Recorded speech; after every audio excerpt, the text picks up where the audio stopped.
صاحب کو تواتر کے ساتھ باتیں کرنی چاہیے؟ میرے خیال میں انہیں جب ضرورت ہو ایک تو غائب نہیں ہونا چاہیے ایک لمبے ٹائم کے لیے. پارٹی کے ہیڈ ہے نا وہ، یا تو وہ اپنی بیٹی کو سونپ دے، جو کہ سونپنی ہے انہوں نے پارٹی، وہ صدارت دینی ہے. وہ کب سونپیں گے مجھے نہیں پتا اس بات کا. اور جب وہ صدر ہیں جیسے آج بولے ہیں تو گاہے بگائے جب ضرورت ہو نیشنل ایشوز پہ ان کو آنا چاہیے، اور نہ صرف آنا چاہیے بلکہ میڈیا کے ساتھ بات کرنی چاہیے. آپ نے ابھی بڑا بیان دیا کہ میاں صاحب ویسے نہیں بولتے اور آپ بھی ویسے ہی یہ بات نہیں کرتے، مجھے پتہ ہے آپ کا، تو آپ کیا بات کریں بتائیں تو. خبر صاحب نے چونکہ روک دیا تھا اور ٹھیک ہے ان کی رائے تھی، میں رک گیا. جو نیب کا پیسہ نکلا نا، یہ آئی ایم ایف نے کہا، میں نے نہیں کہا.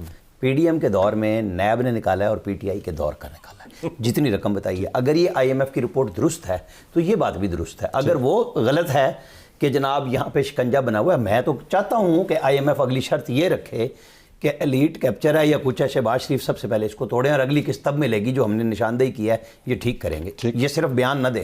نہ ججوں پہ بولتے ہیں جب ان کی تنخواہیں بڑھتی ہیں، نہ پارلیمنٹیرین پہ بولتے ہیں آئی ایم ایف والے. وہ بولتے ہیں میرے اور آپ کے ٹیکس پہ بڑھاؤ ٹیکس بڑھاؤ. پارلیمنٹیرینز بھی نہیں بولتے، نہیں بولتے. اپنی تنخواہیں 5-6 لاکھ لے کے ماشاءاللہ سب خوش بیٹھے ہیں کہ اور اللہ اور دے ان کو. یہ نہ سمجھے کہ ہم آپ کی جو بات عادل عباسی کہہ رہے تھے نا، دیکھیں میں آپ کو بتاؤں کب وقت ہوتا ہے کسی کے بولنے کا، جب وہ حکمران ہوتا ہے. نواز شریف حکمران تھا، اڈیا اس کے پاس چلا گیا، بنی گالا عمران خان کے پاس کہ بیٹھ کے بات کر لو.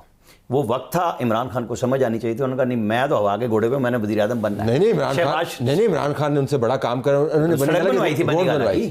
اچھا پھر شہباز شریف نے کوئی 6 دفعہ کہا.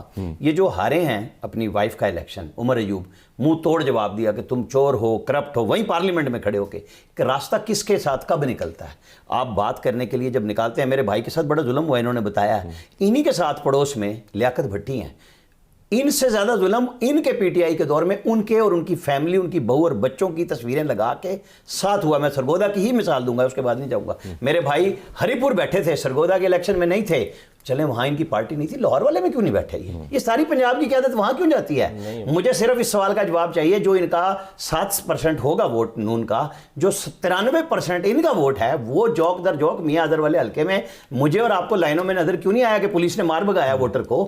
وہ ہری پور کے اندر جہاں عمر ایوب کبھی گھسے ہی نہیں الیکشن جیتنے کے بعد، اس دفعہ بھی پچھلی دفعہ بھی 24 کے بعد اب آئے ہیں، وہاں لوگوں میں ناراضگی تھی.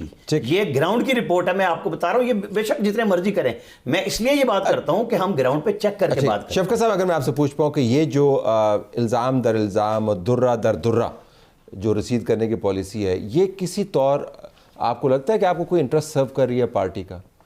دیکھیں ہمیں تو کوئی انٹرسٹ سرو نہیں کر رہی، لیکن ہمارے ساتھ جو کچھ ہو رہا ہے یا پچھلے 3 سالوں میں جو کچھ ہوا ہے، آپ ساری پولیٹیکل پارٹیز کی ہسٹری نکال کے دیکھ لیں، اس کا اشر اشیر بھی نہیں ہوا.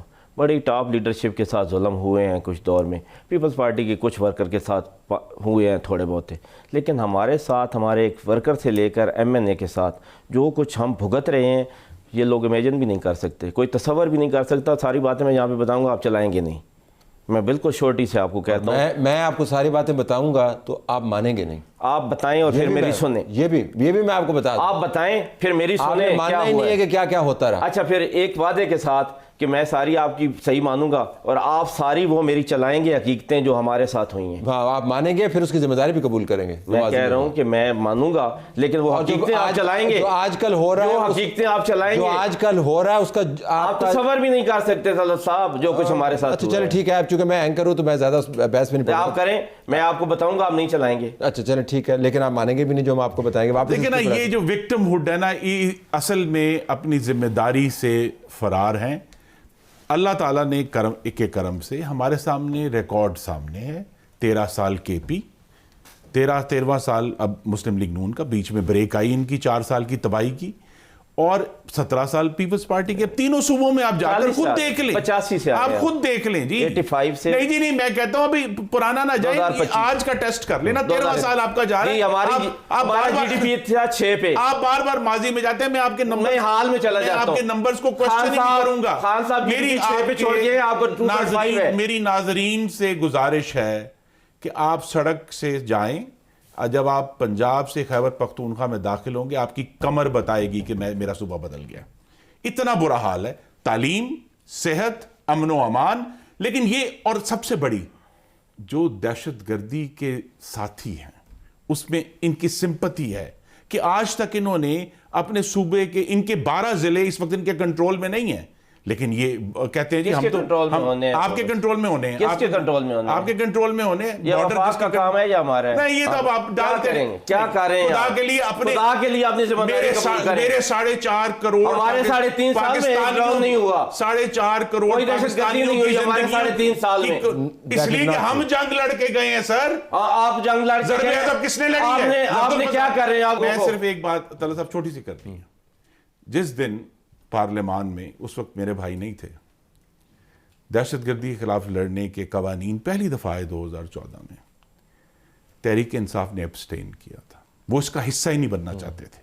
آج تک دہشت گردی کے خلاف جب بھی ایکشن ہوا ہے یہ فرار ہو گئے ہیں یا غائب ہو گئے۔ ہمارا ایک پوائنٹ آف ویو ہے، یہ آپ کا پوائنٹ آف ویو ہے کہ ہزاروں پاکستانیوں کو مروائے جائیں۔ میری ایک گزارش ہے، میں پالیسی کی بات کروں گا۔ یہ کہتے ہیں نا دہشت گردوں سے گفتگو کرنی ہے، ان سے مذاکرات کر کے 12 میں سے 1 ضلع چھڑا لیں ان کے قبضے سے، اس قابل نہیں ہے، کیونکہ یہ ان کے ہمدرد ہیں، یہ ان سے لڑنا نہیں چاہتے۔ اور یہ آج کی پالیسی، میرے لیڈر کو تو نہیں کسی نے کہا طالبان خان، کس کے لیڈر کو کہا ہے؟ ان کے لیڈر کو کہا ہے۔ طالبان ایسے بنائے کس نے؟ طالبان کو ووٹ کس نے کیا؟ دیکھیں طالبان کو 2023 میں واپس کون لے کے آیا؟ میرے بھائی کو بلائیں اور ایک تاریخ پر سمپوزیم کرو، یہ بڑا ضروری ہے، گفتگو نہیں بڑا ضروری ہے اس ڈسکشن کے پیش نظر کہ آپ کو لگتا ہے کہ میاں صاحب کو ویژن کی بات اگر کر بھی دیتے تو وہ بات آگے جانی تھی؟ اتنا پولرائز آپ ہی کا آرگومنٹ ہے، اتنا پولرائز؟ جی میں نے اسی لیے آپ سے کہا کہ اتنا پولرائز انوائرمنٹ ہے، اب تو اس پر بات نہیں ہو سکتی، کیونکہ اب مسئلہ یہ ہے کہ کوئی ایک ہی بچے گا نا، 2 میں سے کسی ایک نے بچنا ہے۔ دونوں کو ایگزسٹ بھی کر سکتے ہیں، کو ایگزسٹ اس لیے نہیں کر سکتے سر کہ دوسرا فریق یہ کہتا ہے، میں عامر صاحب کی بات سے اتفاق کرتا ہوں کہ دوسرا فریق یہ کہتا ہے کہ میں نے کسی پولیٹیشین سے بات نہیں کرنی، میں نے اگر بات کرنی ہے تو اسٹیبلشمنٹ سے کرنی ہے، اس کے علاوہ کسی سے نہیں کرنی۔ کیا بات؟ سر حضور آپ کہتے ہیں، کیا بات؟ ٹھیک، مجھے جو اس کا ہے، آپ کا نام شفقت ہے، تھوڑی شفقت فرمائیں، مجھے گفتگو تو کرنے دیں۔ اگر میں عدل پہ آ گیا، عادل نام سے پرابلم ہوگی تو اب بیٹھے کس لیے ہم؟ حضور میں عرض یہ کر رہا ہوں، وہ اس لیے بیٹھے ہیں کہ مجھے روک دیں کہ میری باری میں نہ بولے اور میں سب کی باری ان کے آپ ناموں پر نہ جائیں، ان کا نام عامر ہے۔ اچھا، سننے میں عامر ہے۔ میں اگری کرتا ہوں کہ گورنمنٹ کے دنوں میں آپ آفر کرتے ہیں کہ آئیں بیٹھیں ڈائلاگ کریں، اور گورنمنٹ کے دنوں میں ہی پتہ چلتا ہے کہ آپ سیاسی نظام کو آگے چلانا چاہتے ہیں کہ نہیں۔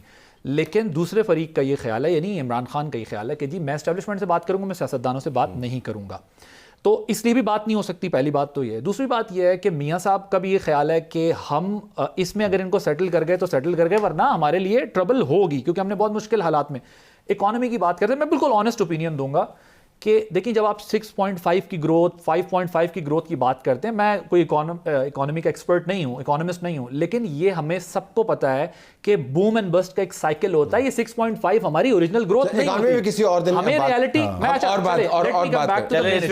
یہ ہمیں اپنی اوریجنل گروتھ پہ جانا ہے، یہ ڈیبیٹ ہونی چاہیے۔ 6.5 اوریجنل پہ چلے جائیں ذرا، قومتی کو بتا دیجیے پاکستان چھوڑ کے جا رہی ہیں ملٹی نیشنل۔ میں یہ عرض کر رہا تھا، ذرا بتا دیں، میں یہ آپ سے عرض کر رہا تھا کہ اب پاکستان کے اندر صرف اسی صورت یہ پولیٹیکل ڈائلاگ آگے بڑھ سکتا ہے کہ اگر P T I political system کا حصہ بننا چاہے تو یہ بیٹھ کے بات کر سکتے ہیں، ادروائز میرا خیال ہے کہ اس سے زیادہ سوسائٹی پولرائزڈ ہوگی یا اس سے زیادہ جو ہے وہ کانسیکوینسز۔ کیا میاں صاحب کو تواتر کے ساتھ باتیں کرنی چاہیے؟ میرے خیال میں انہیں جب ضرورت ہو، ایک تو غائب نہیں ہونا چاہیے ایک لمبے ٹائم کے لیے۔ پارٹی کے ہیڈ ہے نا وہ، یا تو وہ اپنی بیٹی کو سونپ دے، جو کہ سونپنی ہے انہوں نے، پارٹی وہ صدارت دینی ہے، وہ کب سونپیں گے مجھے نہیں پتا اس بات کا۔ اور جب وہ صدر ہیں، جیسے آج بولے ہیں، تو گاہے بگائے جب ضرورت ہو نیشنل ایشوز پہ ان کو آنا چاہیے، اور نہ صرف آنا چاہیے بلکہ میڈیا کے ساتھ بات کرنی چاہیے۔